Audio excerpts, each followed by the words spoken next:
சும்மா உட்காந்துட்டு வந்துட்டு அகோரி புகோரின்னா எனக்கு ஒன்றும் புரியலையே. அது ஒண்ணுமில்லடா.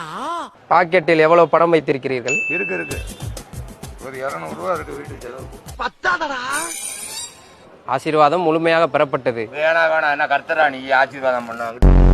எப்பவுமே சாமிகளிடம் மண்ட அகராதியாக பேசினால் ரத்த வாந்தி எடுத்து வந்துகிட்டு தான் இருக்கு. ஊத்தி ஊத்தி பிளாக்ல சரக்க வாங்கி போட்டு ரத்தமா வாந்தி எடுத்துக்கிட்டு தான் இருக்கோம் நாங்க.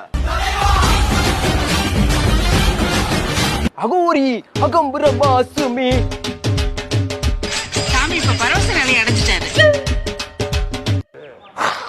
எல்லாம் பார்த்தாச்சு சார், எல்லாம் பார்த்தாச்சு. கல்யாணம் ஆயிருச்சா?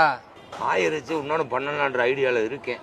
ஒருத்தனுக்கு எந்திரிச்சு நிக்கவே ஒக்கில்லையா, அவனுக்கு 9 பொண்டாட்டி கேக்குதா. பிரச்சனைக்கு மேல பிரச்சனை இங்க இழுத்துக்கிட்டு இருக்கீங்க. பாத்துக்கு எல்லாத்தையும் கலட்டி விட்டு இதோட பீடைய முடிச்சு விட்டு காடை நீ வந்து உட்கார்ந்த பத்தியா, நீ தான் பெரிய பீட, தள்ளி உட்காரு மோல.